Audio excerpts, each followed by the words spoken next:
তেল গরম হয়ে গেছে, এর মধ্যে দিয়ে দিলাম গোটা জিরে,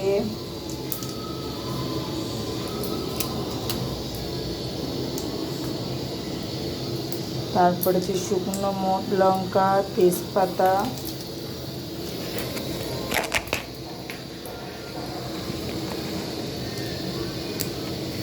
এই যে হচ্ছে দারচিনি, লবঙ্গ দিলাম দুটো,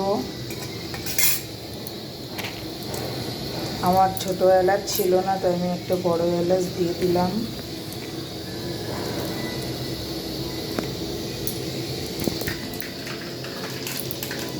এটা ফ্রাই হয়ে গেছে। আমি এবার টমেটো আর পেঁয়াজ কুচি রেখেছি কেটে, তো এখানে আমি পেঁয়াজ কুচিটা দিয়ে দেবো।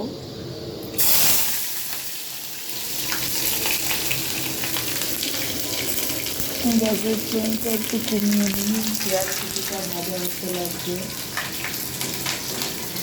লাল লাল করে ভেজে নেব।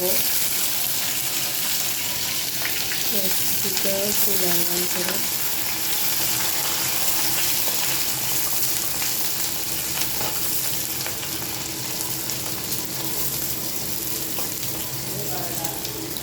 পেঁয়াজ কুচিটা একটু লাল লাল করে ফ্রাই করে নেব।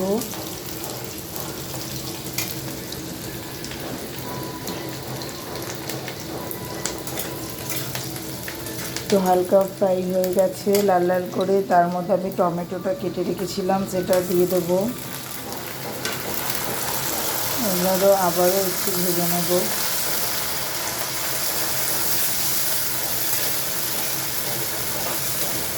এবার সব থেকে প্রসেস হচ্ছে, এরপর আমি এর মধ্যে কী দেবো, মশলা না আমি যে মেটে হজম করে রেখেছি কোনটা দেবো, তাই তো এবার আমি এটা দেবো,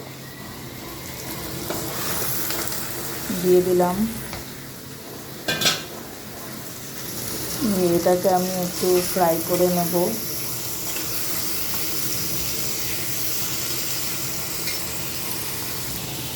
ফ্রাই করছি, হালকা ফ্রাই করে নিচ্ছি। এর মধ্যে আমি নুনটা দিয়ে দেবো। আমি হলুদটা মশলার মধ্যেই দিয়ে দিয়েছি, তাই আমি এখন নুনটা দিয়ে দেবো।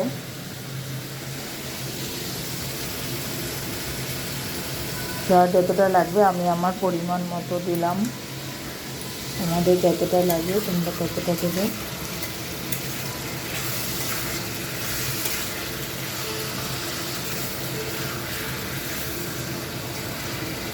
কে কে এগুলো খেতে পছন্দ করো কমেন্টে বলো, আমরা তো খুব পছন্দ করি। প্রত্যেক দিন অন্যভাবে রান্না করি, আজকে আমি অন্যভাবে ট্রাই করলাম, দেখি কেমন হয় খেতে। আর আমি তো বাইরে থাকি, তাই আমার গ্যাসটা ছোট হয়, ভিডিও করতে খুব অসুবিধা হচ্ছে। আর আমার স্ট্যান্ডও নেই, হাতে ধরে ভিডিওটা করছি, ভিডিও করে দেওয়ার কেউ নেই, কারণ তোমাদের দাদাভাই ডিউটিতে গেছে।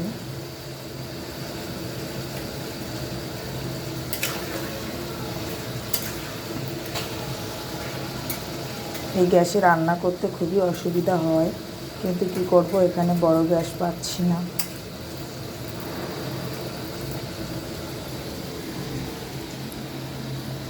এবার আমি ওর মধ্যে মশলাটা দিয়ে দেবো।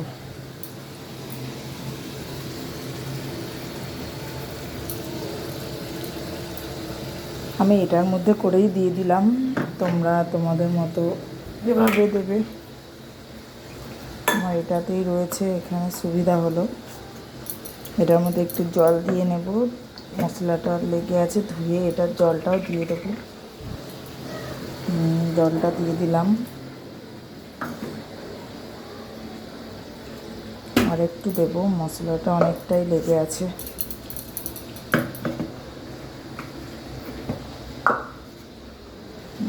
মশলা ধোয়া জলটা আমি আরেকটু দিয়ে দিলাম। আমি কিন্তু এটাতে কোনো জল ইউজ করব না, আর এই যেটুক দিয়েছি এটুকুই। এবার এটাকে ভালোভাবে মিশিয়ে নেব, কষবো, তাহলেই আমার মেটে হজমগুটি কষা রেডি হয়ে যাবে। দেখতে থাকো, হওয়ার পরে কেমন হয়েছে আমি অবশ্যই তোমাদের দেখাবো। এইভাবে কষতে থাকবো। আমি এটাকে ঢাকা দিয়ে কষবো, তাহলে খেতে টেস্ট হবে।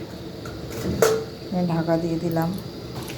দেখো বন্ধুরা, কালারটা কত সুন্দর এসেছে, তেলও ছেড়ে দিয়েছে। এটাকে ভালো করে কষবো, আরও কষবো, কষতে কষতে এটা হয়ে যাবে, তখন এটাকে নামিয়ে নেব। ভালো লাগলে ভিডিওটা শেয়ার করো, কমেন্ট করো, আর তোমরা কে কে খেতে পছন্দ করো জানিও। আর তোমরা এরকমভাবে ট্রাই করো, আমি যেভাবে ট্রাই করলাম।